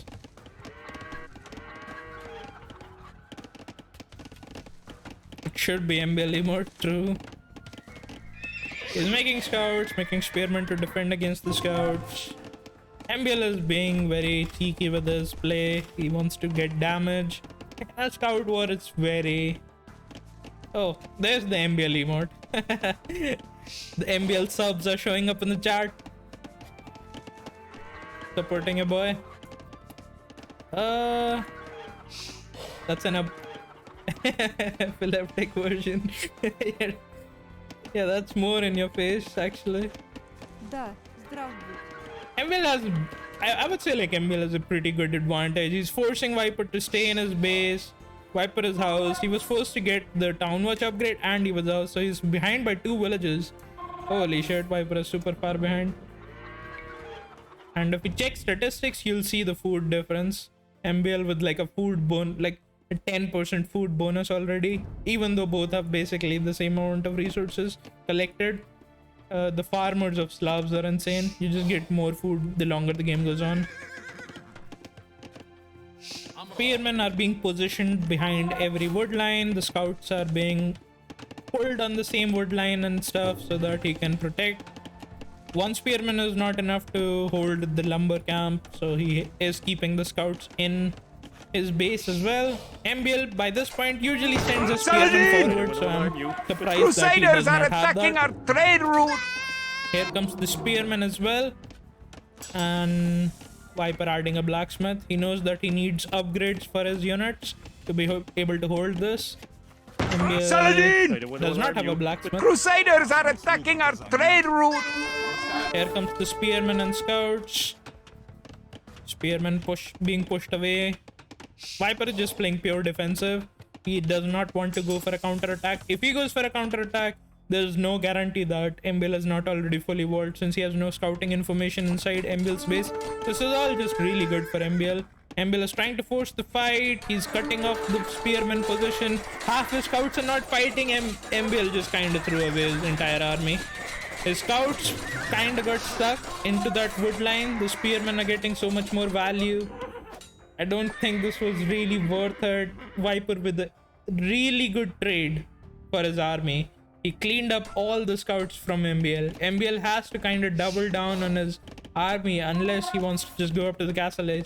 He has to wall off the gold, wall off the wood line, make a bunch of spearmen and protect his base.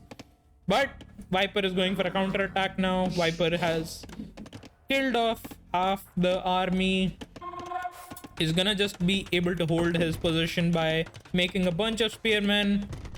Wasn't that D? That was pick up play. Yeah, I think so. Because what Ember did was to cut off the spearmen to go to that hill. But Ember scouts did not really fight in that fight. They just got stuck. And now Viper with the counter attack kills one spearman, pushes the gold villages away. MBL sending spearmen forward. I don't think this is the play. I mean, MBL is looking for a counter attack damage, but he's in a position where he's in army deficit. Viper has more army on the field, but MBL is committing even more into his army. So this is the play I was talking about in the previous game when MBL was playing against Jordan.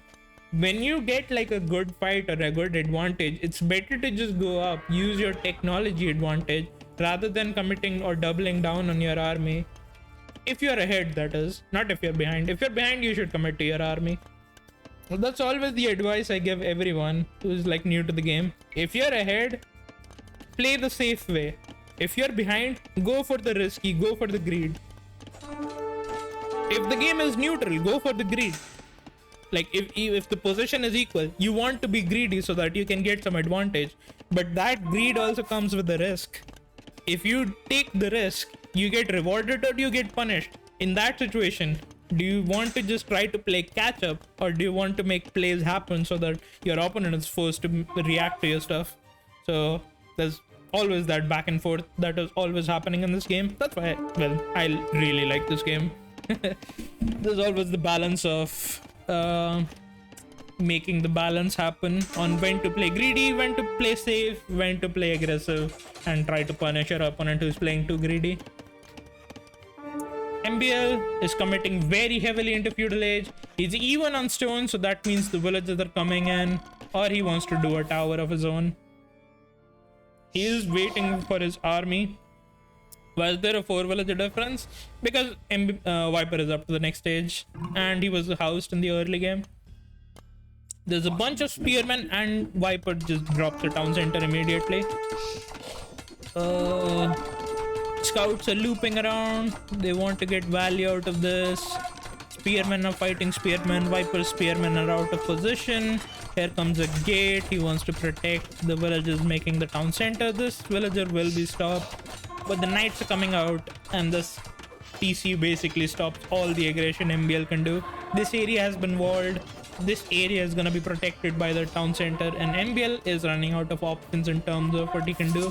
Now, I'm not sure I agree with that stone gathering, but I guess he wants to just do a tower to defend himself, or maybe he wanted to tower Viper's woodline. Viper getting rid of MBL's stuff, wants to counterattack with a bunch of knights. MBL is stuck in feudal age, but he's gonna click up now. Viper is chilling. He's gonna make a monastery to heal up the knights, get rid of all the feudal army MBL is making, fighting the spearmen. Can't stick around against too many archers. He doesn't really have the armor. MBL throwing away his stuff against Viper town centers. 2 town centers, monks and knights. Knights to raid. And once you raid, you might lose a bunch of HP, but you can heal them up with your monks. Viper is chilling. He wants to look for damage. If Viper does not do damage in the next minute, he's gonna be in problems because, yes, you're up to the castle age faster, but your opponent was in feudal age for good period of time, so he has collected more resources. So Viper is gonna look for damage. Did not lose these 2 knights. One of these knights is on 1 HP. Holy shit. So he's gonna go back to his monastery and heal up everything. This monk has to be garrisoned. If MBL pays attention, he's gonna die for the monk. But he did not pay attention in time because he's microing in the back. The spearmen and the villagers are gonna keep going down. Even the 2 knights, because MBL has no walls, are doing massive amount of damage. MBL is making a bunch of spearmen. He's sending the boys forward. Does he have a market? Because he wants to drop a castle. A castle here with a bunch of spearmen and monk archers will do the job. It doesn't have a market. It doesn't have enough stones. So there's the market.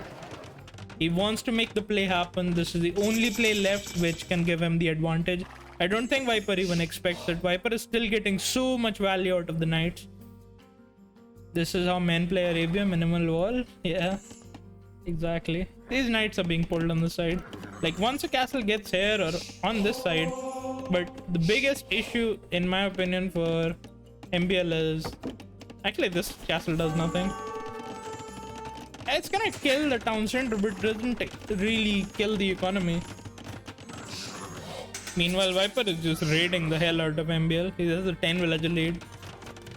This castle is like a glorified tower. It denies 2-3 farmers right now. He deleted more. I guess it's safer to do that. Viper is gonna go to the stone of his own. Probably a TC over here, even something. He's going for a siege defense instead. Makes sense. Knights are gonna go for a counter attack. He knows most of the army from MBL is forward, so he can just go counter attack. This is his wood line, stone, wood. MBL has minimal defense, has like 1 pikeman, 2 pikemen, and 2 pikemen are not gonna hold 7 knights. As I said, this castle is good if he made it on the gold and got this position. That's when it would be really annoying to deal with, because it will cut off the gold access from Viper. It also keeps this gold in check, because if you have access to this area, you can easily deny this, and the only area you have to be focusing is on this one. That castle is awesome. I disagree. That castle basically does nothing in terms of economy damage. That is what he wants to happen, because Viper is massively ahead in economy right now. Viper is getting redemption to convert MBL siege. MBL is making a ram instead. Here comes the pikemen. MBL is gonna get rid of the knights. Not really. Gets a couple of hits. MBL just chilling with 1 TC. And Viper got rid of the archers. MBL wants to drop a second castle. Defend with pikemen. The villager lead is massive now. The pikemen are being baited away, and the villagers are dying to the knights. Viper still not losing a single knight during all of these raids, even though MBL has pikemen positioned on most of his resources. There's the tower to deny the push. Mangonel and monk defense by MBL against the MBL's ram push by Viper. This castle can target the Mangonel if Viper was not, like, MBL was paying attention. I think he's paying attention now, but his Mangonel is getting pushed away. This castle does nothing as well, because it just denies farms. I would have loved a castle on this hill or this area, trying to deny stuff, but he doesn't really have the map control to push this away. MBL is getting value out of pushing Viper to migrate into the other sides of the map. Viper has enough for his own castle though, so he can stop any sort of pressure or third castle in important areas of his map. He's switching into cavalry archers now. Cavalry archer deals with everything MBL is gonna make. Even mangonels are gonna get converted, so cavalry archers and monks should do the job, since MBL is only relying on pikemen for defending. So far it's just siege and castles to take out the production buildings in the front. Viper has a 15 village lead.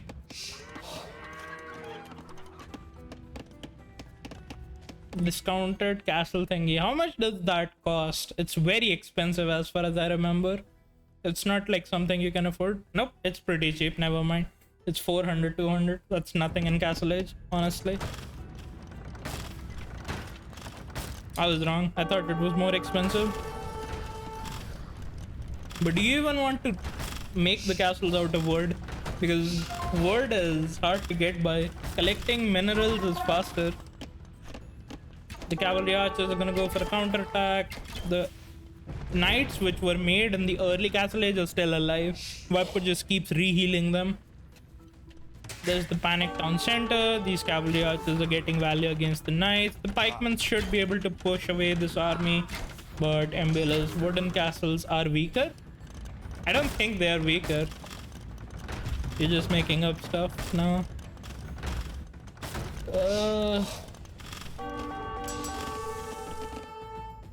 Yeah, boyards from MBL. Boyards doesn't work against monks, and cavalry archers are really good at dealing with them. He denies the resources in the front, but he's fine.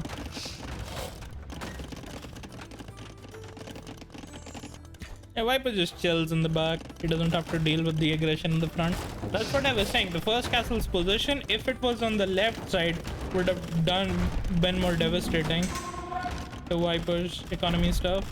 Yep, he sees the mangonel trying to get being converted and puts the mangonel away. 3 town centers from MBL, and there's the castle. So Viper is like, this is not forward castle, I'll show you the forward castle, and drops it in the face of MBL. I think that castle will even go up because he has enough cavalry archers to deal with the pikemen. Do boyas have same pierce armor as the knight? I think they do. Like, it has the same amount of armor as a paladin in Imperial with Elite. I don't think Elite has any. Yeah, it has the same armor. It has 2 pierce armor. Here comes the boyars. Monks are gonna get conversions. Viper is kind of letting his base sort of die to get the aggression on MBL. But once this castle goes up, MBL loses access to gold other than the villages he has over there. They are slower than knights though. What do you mean, in terms of production or movement? MBL is getting really good value. Movement. I'm not sure. I think it's basically the same. I'm not 100% sure though. Here's the second castle. So Viper is fed up with MBL's castle, so he wants to double castle drop MBL's face now. He's copying MBL's strategy. Yeah, this game is over. He's gonna hold the position. Most of the boyars have been gotten rid of.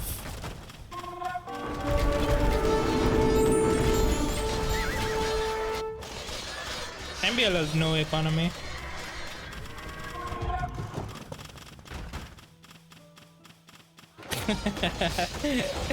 Why is he not resigning is the question. Yep, now he resigns. Amron?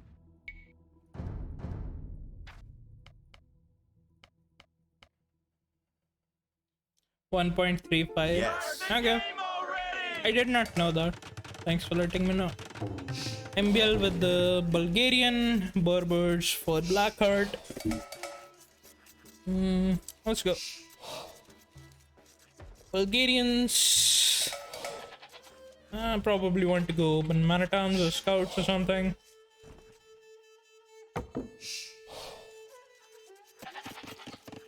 Three onward. I'll skip the Dark Edge as always until I see something interesting to comment on.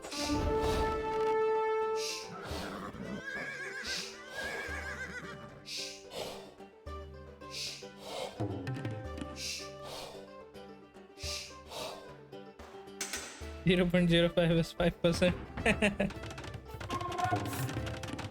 Barracks from Blackheart, Manatowns from MBL. Blackheart will go defensive archery range. Manatowns kind of pushing away the villages from the woodlands which were not walled in. Blackheart is going scouts against Bulgarians? Really? I mean, I guess it's like playing scouts against any other Manatown civ, but yeah. The problem is you just have so many resources when you are playing as Bulgarians. MBL not really that interested in following it up with an archery range. He did not get the gold.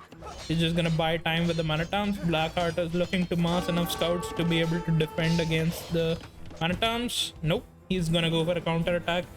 MBL has spearman. Yeah, he has one spearman. A second spearman being pulled away to another wood line. My heart hurts. Stop doing maths for fuck's sake.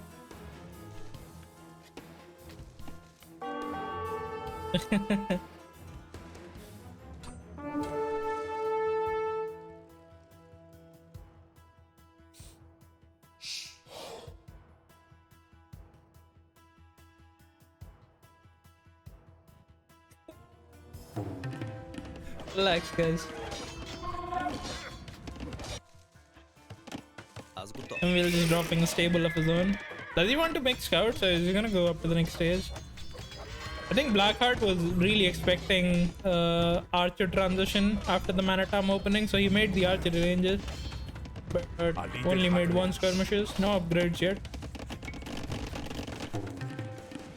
MBL doing Manatams into scouts, but he delayed the scouts for a little bit until he exchanged the Manatams. Manatams are finally gotten rid of.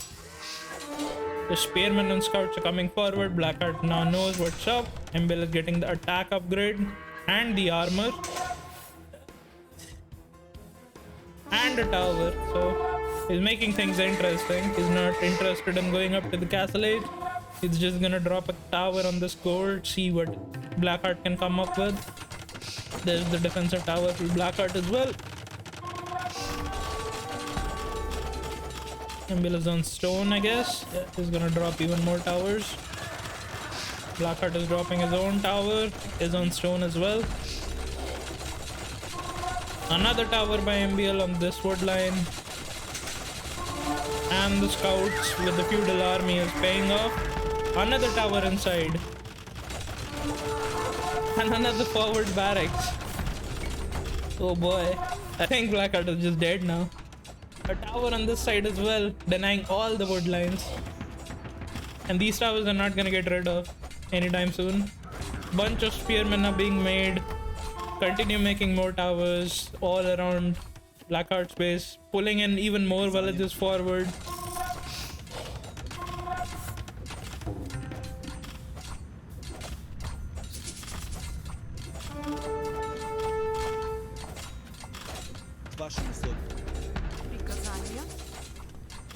MBL plays like me, but he knows what he must be doing. True. We all wish we could play like MBL.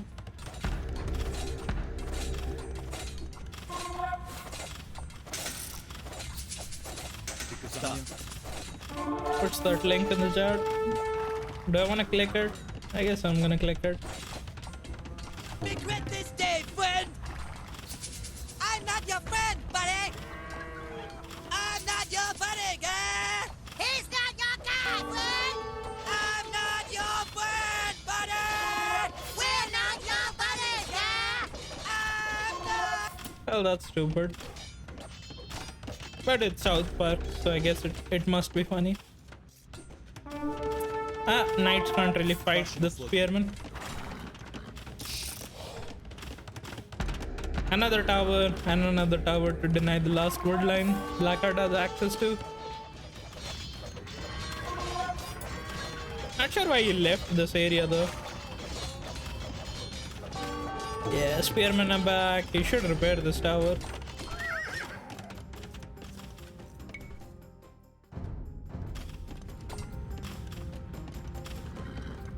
Yeah, Blackheart is screwed. He can't do anything. The only play that in my mind makes any sense is counter-attacking. Like, try to get value in MBL's base.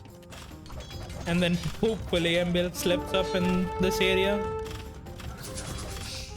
And that's a big hope that you're trying to do.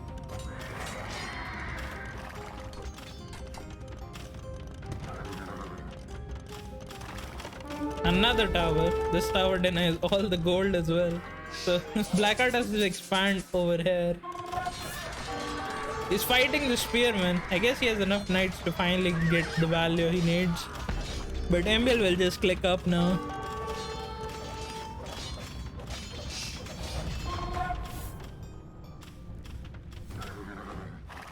Game Elo, I don't play.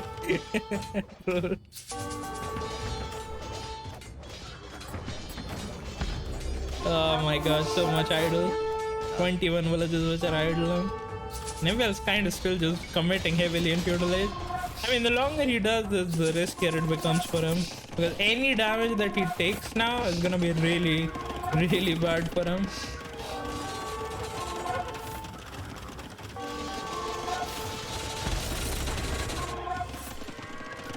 He's taking so much gold.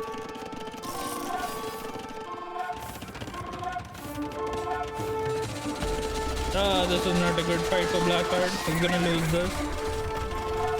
And now he has no word again.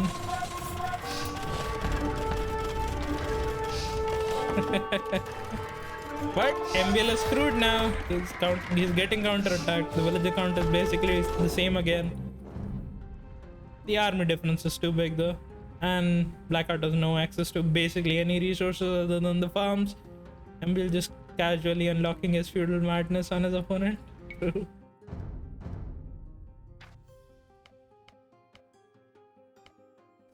Next up, we have Malay versus Celts on Arabia. MBL against Pren.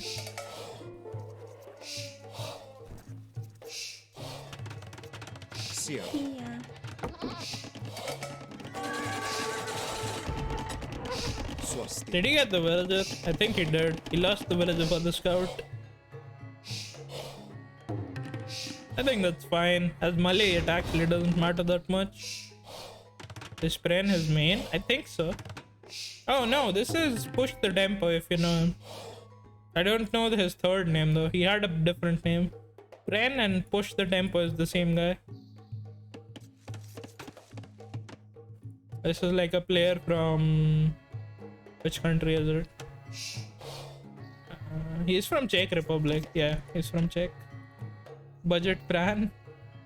Always the Tempo. Now, Tempo is a guy, like, there is Mr. Tempo who's from Peru, and there's Push the Tempo who's from Czech Republic.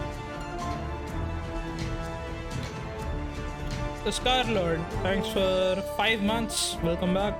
Really appreciate the sub. Well, Pran is just full walled. He wants to fast castle. What about Tempo Traveler? I don't know about that one. MBL is up to the feudal age. Is he gonna go man at arms? He might go man at arms forward. Yeah, he's making the militia. He saw the amount of walls his opponent is making. Might tower rush this, might tower rush this. So far, it's gonna be militia. Nope, no forward just yet, just archery range. Here's the double triple layer wall that is starting to happen. Here comes the tower behind the wood line. Defensive archery range. Manatams are just going through the walls. Oh, another tower behind this wood line. I mean, it doesn't really range the wood line just yet, but it will eventually. His opponent is up, he has a stable, and I think the Celt player will. Would you ever mill your deer when you see opponent walling into FC? I would rather just push it or long distance it, but yeah, sure. I mean, if I'm lazy enough, like, usually you want to long distance your deer. You never know what your opponent is doing. Milling the deer always is like a little bit on the risky side, but it's fine.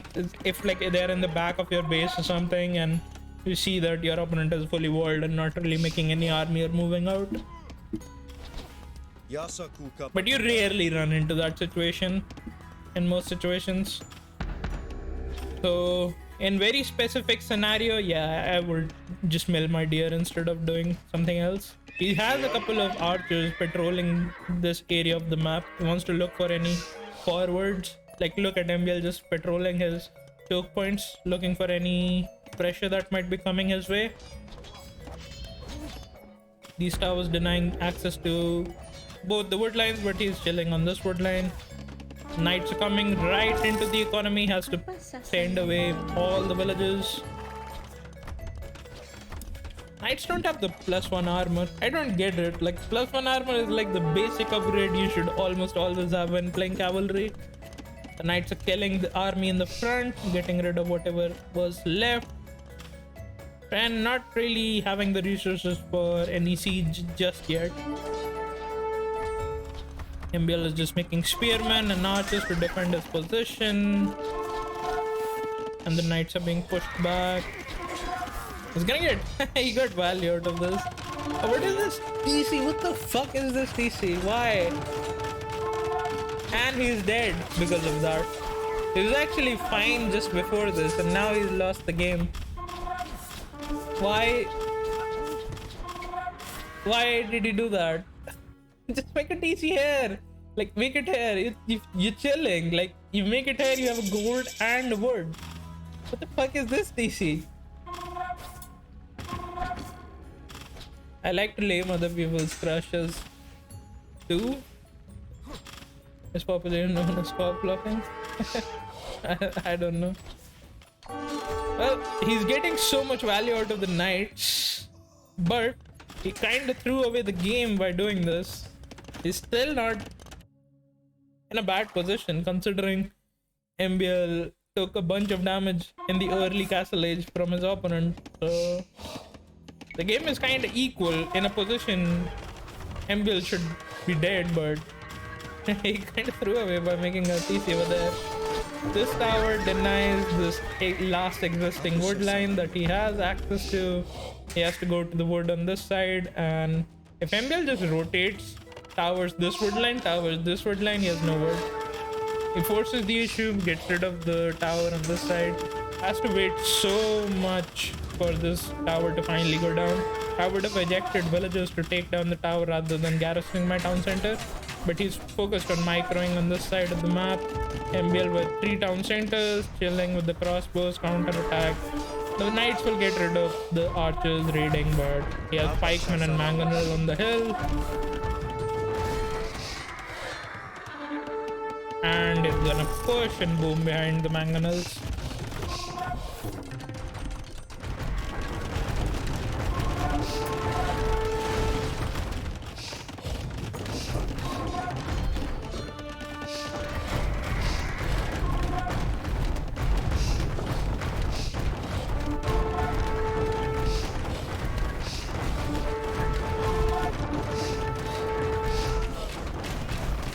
Pushing in 2 angles with both mangonel pushes, and the game is over. It was pretty much over when like he did the damage he did.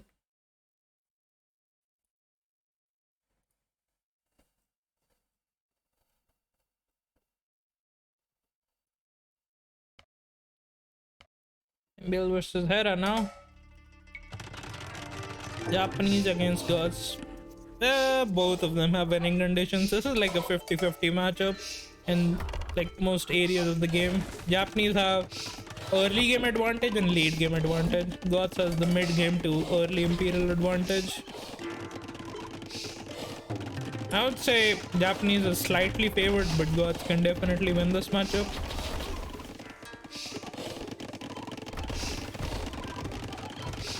MBL with the walls already.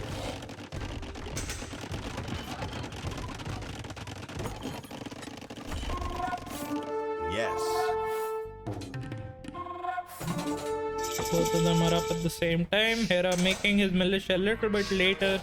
He's using the Goth bonus of having cheaper infantry. MBL gets a villager. Does not get the Manatam upgrade. It doesn't feel like he's gonna get any value by getting the Manatam upgrade. Both of them are switching into archers. One villager lead for MBL because he got the villager kill. But it kinda equalizes because Hera gets the free loom. Or instant loom with extra gold, which makes it basically equal villages. Archers and skirmishers for map control for both. MBL clicks up, pretty good economy balance for him. Hera just clicking up behind him by 1 extra villager. Skirmisher and archer mixed by MBL. Behind this, what is he gonna do? Hera picking off the reinforcements, cutting off the numbers. Crossbows over here, skirmishers in the back. Skirmishers trying to look for the crossbows on this side. Hera, what are you doing? He's going for a siege workshop instead. So MBL has been thrashing Hera lately, don't you think? I think they are really evenly matched. I would say usually Hera has an advantage over MBL, but you might I don't know, maybe I'm watching the wrong games. I have not watched that many MBL Hera games, but I would say Hera usually wins against MBL. Crossbows in the counter attack looking for damage, but skirmishers are already over there, and elite skirmishers from this angle also trying to attack. Hera will be able to defend the crossbow attack from MBL, but MBL is gonna get the value by killing off all the crossbows from Hera. Hera like lost more crossbows than MBL. MBL is not even losing his crossbows. He's getting rid of most of the crossbows and running away. He lost like 3 or 4 maybe there.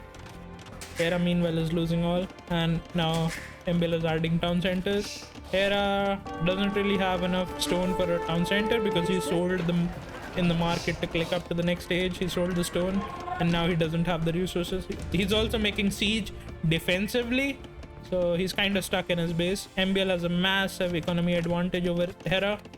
This is like a game ending advantage because you can't move out comfortably outside of your base without the mangonel, and mangonel is too slow. You have to go really far forward to be able to do damage to that.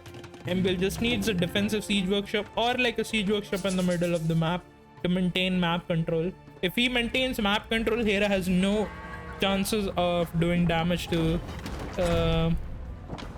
Hera's not like chance of damaging MBL's economy. MBL is playing with fire, fighting against the mangonel.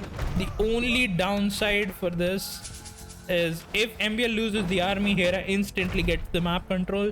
So I don't think you should be trying to force a fight. He's very confident in his micro, but he's losing like a lot of... MB has massive economy advantage. Yes, he has 3 town centers versus 2 town centers. And that second town center just came up. MBL was already playing with 3 town centers. That's why he has a massive economy advantage. Crossbow mangonel with skirmisher mixed in. The skirmishers are gonna be...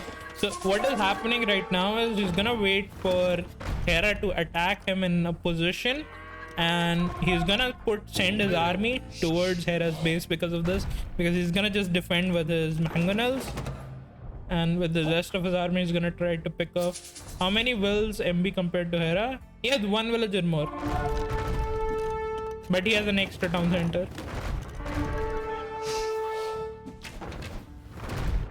You should not think about economy difference only in terms of villages. You should think about it in terms of the amount of production buildings, amount of army, and the resources collected. So if we check the score, the economy is not that good, but like look at the food difference.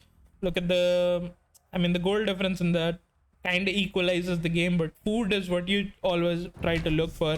Whoever has collected more food in mid game usually has the better economy because he has more farms in place. That means his imperial timing is going to be faster. Hera was microing over here, lost the opportunity of getting a mangonel shot. He's trying his best to get the mangonel shot. The mangonel shot doesn't really happen. The crossbows and skirmishes are gonna get value. The crossbow and mangonels that were being put on offensive did not get any value, and MBL is just dominating with his army in Hera's base. Next up, you have Hera versus Clement. We are moving on to some Hera Rex. I think League of Legends hurt Hera. I don't think you've been around for a while.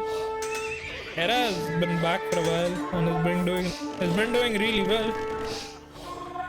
Just 1 more defensive mango needed. Yeah, he needed to get that mangonel shot off.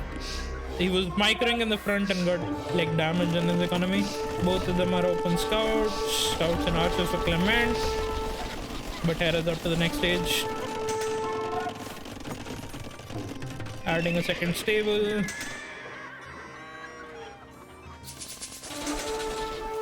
Trying to fight for the villagers. Both are up to the castle age around the same time. Should drop in center. Scouts are gonna get some value.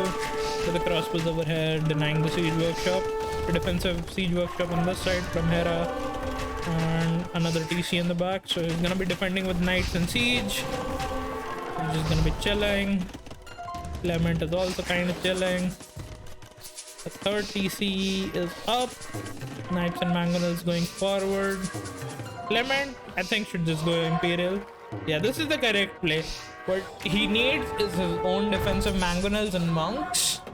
defend against Mangonel war against the Hera's army in this side, go Imperial and play with the Arbalest. You're Malay, you're gonna be Imperial faster. He is on 3 town centers. Not sure I agree with that 100%. Why not keep scouts around for Relic? Laziness. I think the play is there to, of course, keep the scouts alive, but he just dove the berries for whatever damage he could get. There's the 4th town center. Okay. Yep, there's the defensive Mangonel, and the Mangonel gets pushed away. He's picking up relics, he's ultra booming. So I kind of get what is happening. He wants to just overboom and outboom Clement. Clement is up to Imperial. Hera is up to Imperial as well. But the big difference is 3.5 out of 5 casting. Hey, fuck you, man. I'm trying my best. He's just gonna drop a defensive castle on both sides of the map. He's heavily on stone. So it's gonna be fine. Clement ideally wants to attack from this position, and there's a tower, and definitely there's gonna be a castle on this side of the map. Once the castle goes up, he's gonna be in problems. Clement needs to mix and halberdiers of his own. I'm not sure what his economy is set up for. He has the economy for it. He needs like a couple of more farms. Like you need 35 to 40 farms for halberdiers. Insulting viewers gets it's only 2.5 for him now. Yeah, he needs halves against this army comp. Hera will just switch to onagers. This castle is fine, I guess. There's a siege workshop and a tower on this side.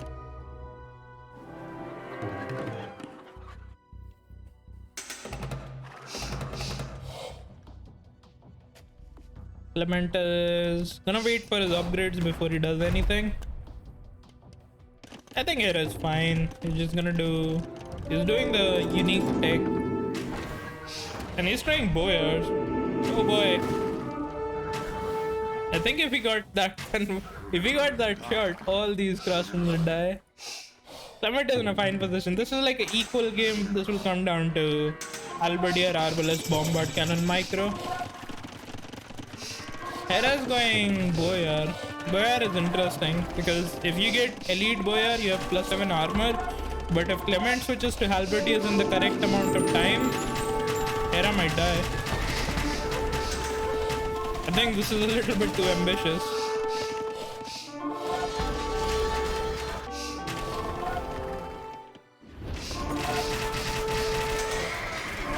There's the 7 Elite Armor Boyar. This is Paladin armor, but the numbers are not there, and HP for Boyar is not quite enough as a Paladin. A Paladin, how much HP does a Paladin have? I don't remember. It's 170, if I am remembering it from my memory. 160. Oh, 180 because of bloodlines, I guess. So, close enough. 180 with bloodlines. Why did I say 170? I don't remember.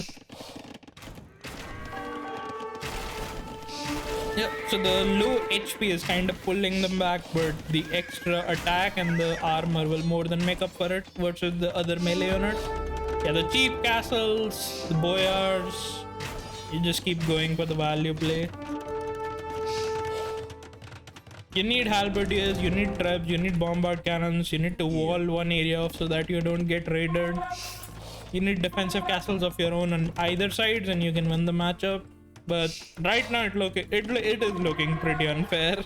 Elite Boyars with +7 armor with basically infinite gold, since I think he got all the relics. Maybe he did, maybe he did not. I can't check. Where's the monastery? There's the monastery. He has 4 relics, plus he has enough map control for extra golds all over the map. Yeah, this should be really rough. He's sending cannons one by one. I guess it's fine. Hera's his army on this side of the map. This castle is gonna get denied. Clement is kind of dying now.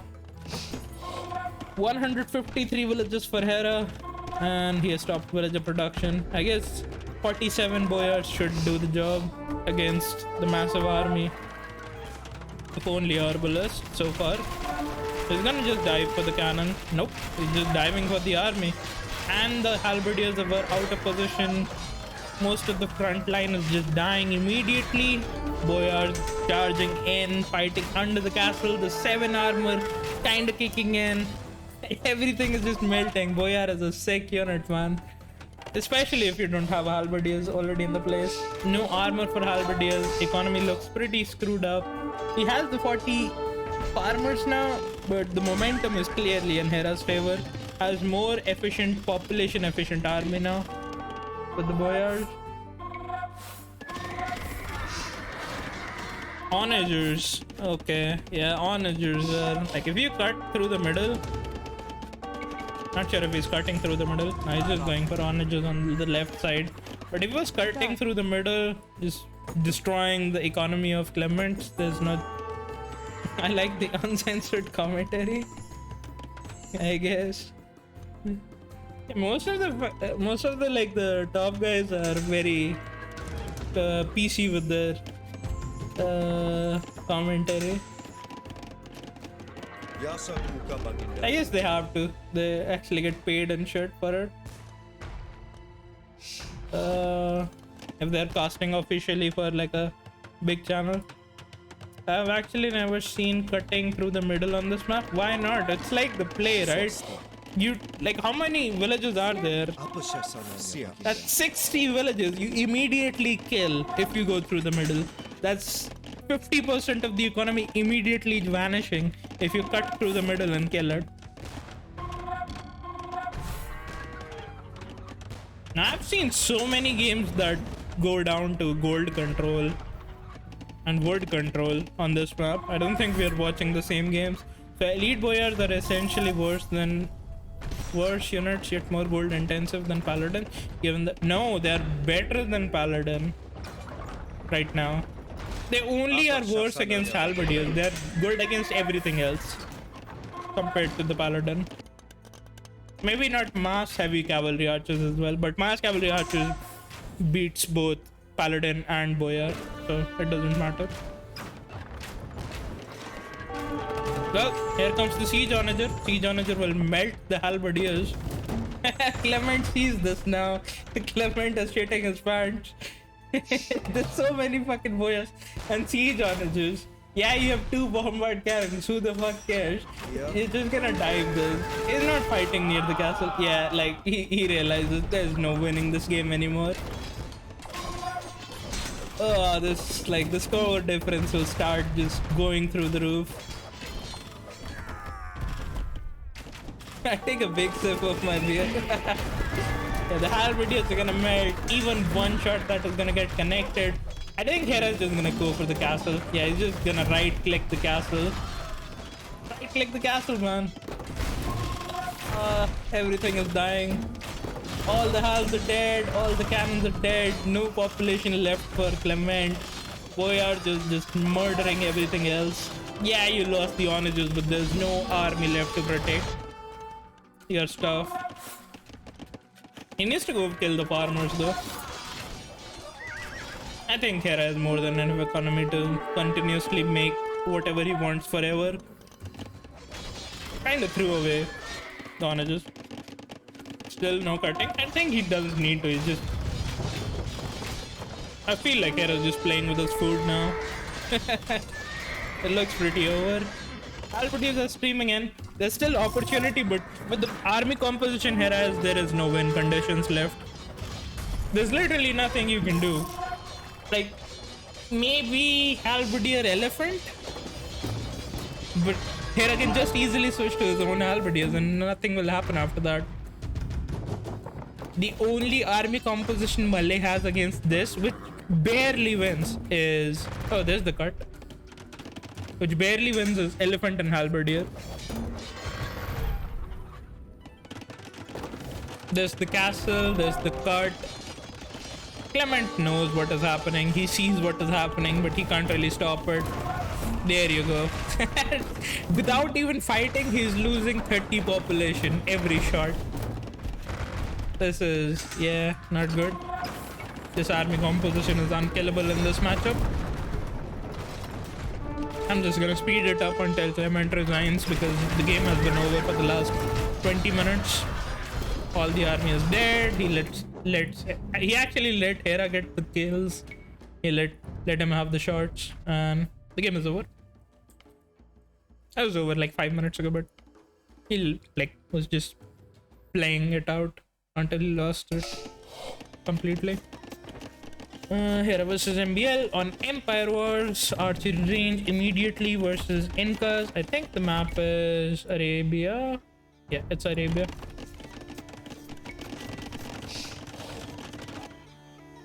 What about 400 grammars? One onager shot will like take out 200 population, and like that's like, how are you even gonna engage that? Karambits melt to boyars, they melt to onagers, and he's making both of them. So no. What did we learn about knights and boyars today? I don't know, man. Are you gonna delete all your villages? Just hope for a good fight, and if you win that, you win, otherwise you lose. Double range by MBL, one range, one barracks production by Hera. MBL moving out with archers and skirmishers. The scout took out the eagle. MBL with the counter attack on the berries. Doesn't quite get in, gets in. Fights under the TC, doesn't realize what is happening because he's microing in the middle of the map. Villages are being pulled through to attack the archers. Hera is just dead in the opening again. Did not complete the wall in the time, took too much damage. But he's gonna be up to the next stage faster than MBL, pretty sure. MBL is switching into a stable. I guess it makes sense, right? You can play crossbows and knights. That should deal with the eagles. Hera's mixing in archers and eagles, so he's gonna play eagle crossbow. Crossbow is really expensive. Why not switch to just full eagles? I guess it's not like he already had the archers to begin with, so he wants to get like the full value out of it. Maybe he thinks MBL is preparing a counter against the eagles, so he wanted to prepare against that. But MBL is just gonna make crossbows, knights of his own. And he's sitting behind both the wood lines, has map control in front of Hera's base, killing all the gold villages, pulling away all the economy, idling Hera's stuff. And this army is just getting too much value behind this. He's booming with 3 town centers, no walls needed. So no work to the dragon. I came back early, that's why. I just like visit the office in the morning. If they have work for me, I stick around, otherwise I go back. It's technically work through. It's more like hobby or enjoyment rather than work. Fucking knights, man. Holy shit, he lost everything. Did not like, he got maybe like 2 eagles. That's painful. He gave away the army for free. There's a 20 villager difference, but Hera has a massive army lead now. MBL is in trouble. That was disgusting to watch. He's making skirmishers. Hera might snowball. He needs to do like full 5-6 barracks, full eagles now. If he does like 4-6 barracks, it's over, because MBL was banking on not losing those knights for free. He's on 4 town centers. He's massing enough stone for a castle. If he gets a castle in a defensive position like this, Hera is dead. He can't do enough damage. But if the castle number goes up, this army will stick around, and I don't think MBL has an answer to this army anytime soon. Like, he lost the Night Mass, which he can't recover from. He's going for a market. The knights and skirmishers are over here. Here comes the castle. MBL is... Hera's letting the castle go up. Nope, he's not. He's forcing the fight between 2 town centers. The skirmishers are pushing away the crossbows. The eagles are trying to flood in from different angles. Hera realizes MBL has too much economy and resigns the game. The castle holds the position. MBL will just out macro his opponent. There's a 10-15 villager difference, but he has 4 town centers versus 1. Hera can't really compete against that. Hera was probably planning to drop a castle forward and take out Embil's position over here, but Embil goes for a defensive castle and defends it. Okay, I'll be right back in 1 second. I need to pee really quick. Be right back.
Okay, I'm back. Next up, we have Hera against Mihai.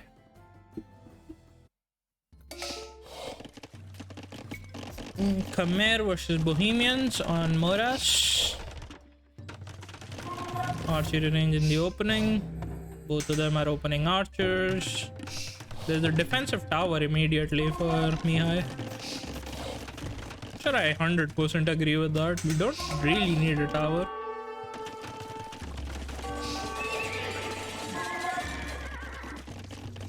There's a stable from Hera. He's going for archers and scouts.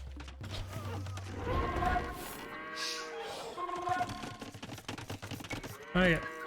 Where's the archers from Mihai? Mihai is just camping in his base and fully walling up his sides. Hera with the armor and the archers. He wants to go attack this area.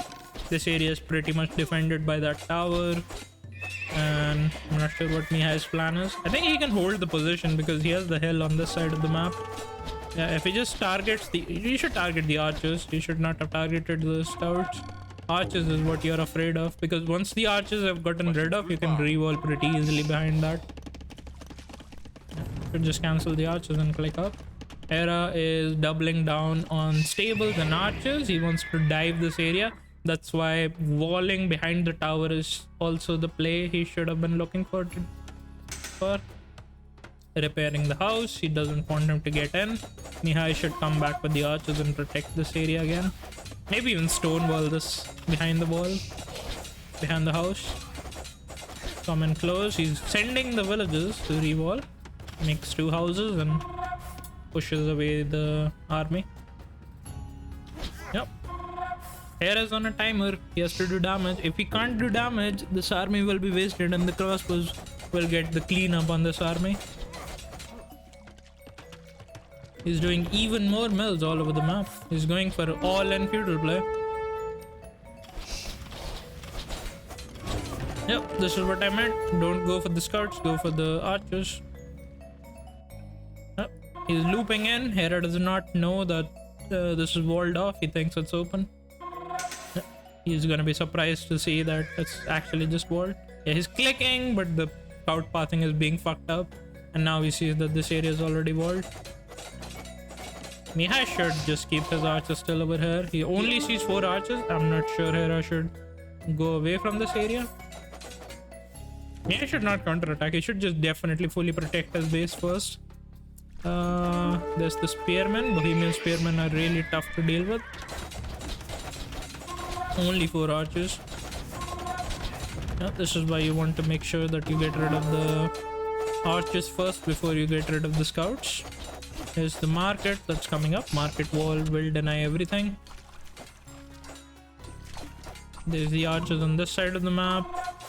And now here has to be really careful about this army moving out. Should have definitely gone from the left. I don't understand moving out from the right. It's like the longer way around. He's going from the right. He might get caught up, but there's too many areas that he can hide. He's definitely busy protecting the back of his base. This is why you always like focus on one thing at a time. And now like he just doesn't have the gold and the food. Should have definitely just stayed here, but he's gonna go for the tower on this side instead. The crossbows are getting rid of the scouts on this side though. He's losing a couple of villages in the process. Hera with a triple stable production of scouts, and Bohemian player not really having any spearmen to get rid of this, especially with a couple of archers that Hera has mixed in. Yep, this should be over.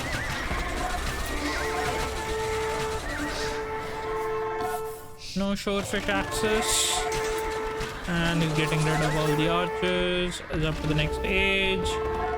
Mihai not really resigning just yet. He's going for defensive towers on the right side of the map and defending the left side. Here comes the crossbows, and he's just dying. Yeah, he's got only one farm.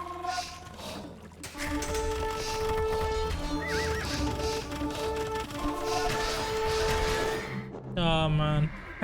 He had a hole in the back. Has 30 light cav inside his base. Can't really defend against that.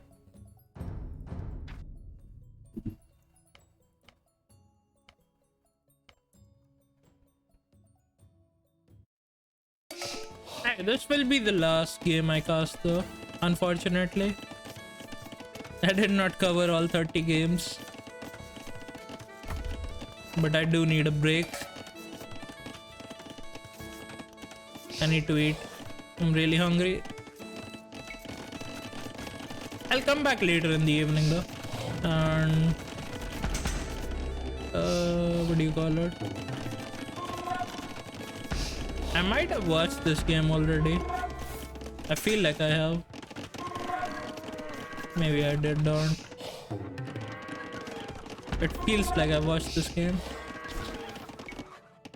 So there's the archers, a couple of outposts on every wood line. Both of them are playing archers.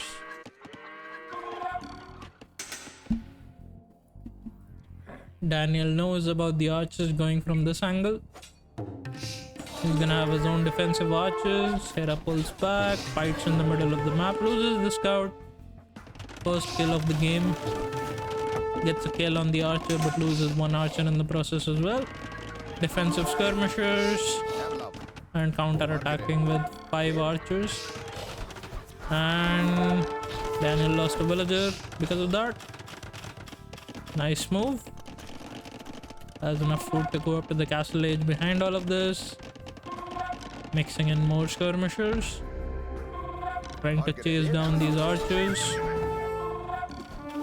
Skirmisher gets the kills. Keeping the skirmishers in his base now. Counter-attacking with the crossbows and skirmishers. Slightly behind in uptime. Gets the skirmisher defense. Oh, this is risky, because those are Tatar crossbows. I think Daniel was not paying attention, and oh, Daniel just instantly resigns. So Daniel was forced to do a tower. Kind of wasted the opportunity for doing the damage with his own crossbows. And the skirmisher, elite skirmishers will just make sure that he maintains map control. He could try to mangonel push this TC, but Hera will just easily defend with his own mangonel, and he's super far ahead. Plus this army is also gonna be really annoying. Might get even more villager kills. But that's it for me for now.